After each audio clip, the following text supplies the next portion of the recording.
Bonjour, bonjour, bonjour mes chers abonnés. Nous voilà encore pour une vidéo.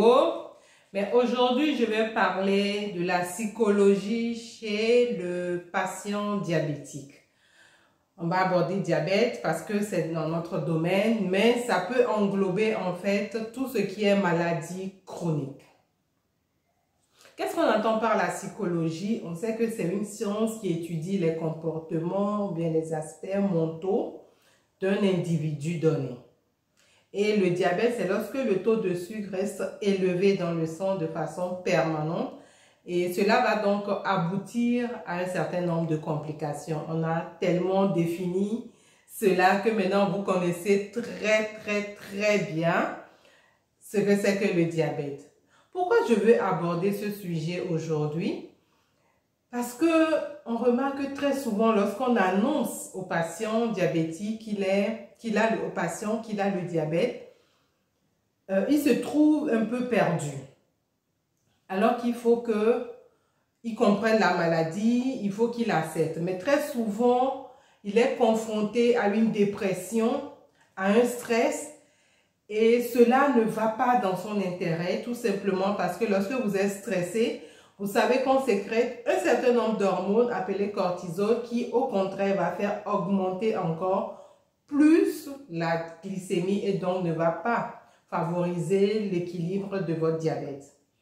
Et souvent, ces patients diabétiques-là, ils sont dans le déni de la maladie. C'est ça justement le nœud du problème.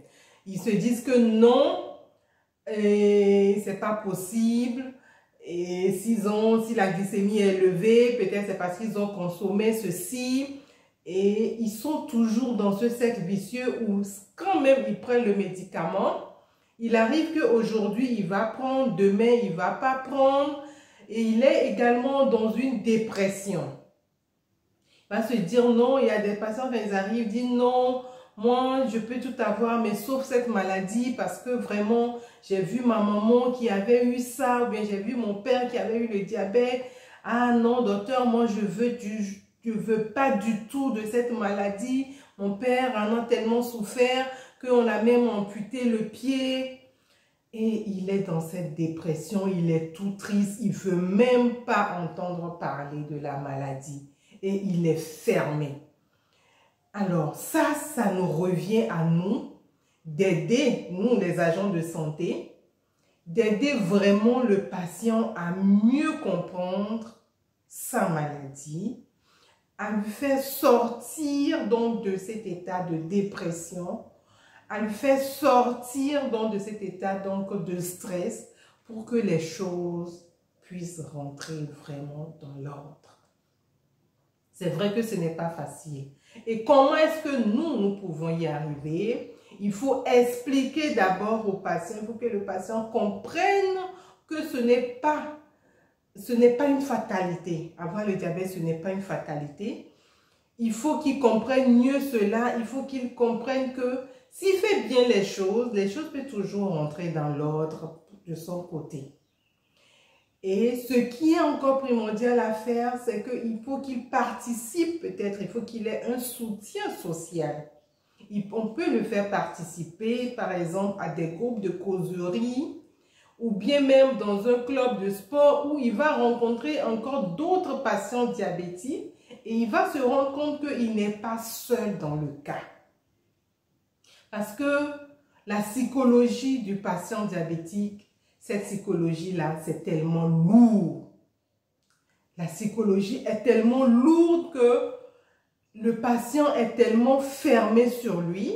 Non seulement il ne veut pas que les membres de sa famille savent qu'il a le diabète. Donc ça, c'est déjà un problème. Il y en a même qui refusent d'annoncer même le statut de diabète à leurs femmes, si ce sont les hommes. Alors que ce sont les femmes qui vont quand même préparer pour eux. Et ça pose véritablement un problème.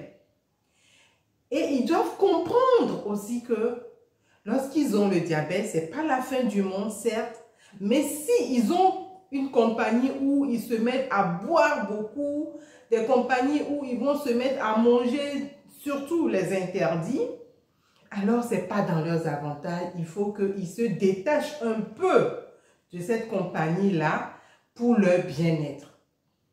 Parce que c'est tellement compliqué pour eux, ils vont dire non, je veux pas. Ils continuent toujours de fréquenter la même compagnie alors que ces compagnies-là sont des compagnies de buveurs. C'est pas dans son avantage parce qu'il veut cacher son mal et il va se mettre à manger comme si rien n'était et il va se retrouver, très souvent c'est ce qu'on remarque, il va se retrouver malheureusement dans un état critique. Donc je vous en prie mes chers patients, prenez votre mal et acceptez cela surtout pour ne pas arriver au pire. Si vous avez aimé cette vidéo, je vous prie de partager, je vous prie de liker, je vous prie de faire du bien autour de vous en partageant massivement cette vidéo pour que les patients diabétiques puissent comprendre qu'il n'y a pas de mal à avoir le diabète. Je vous remercie et à très prochainement.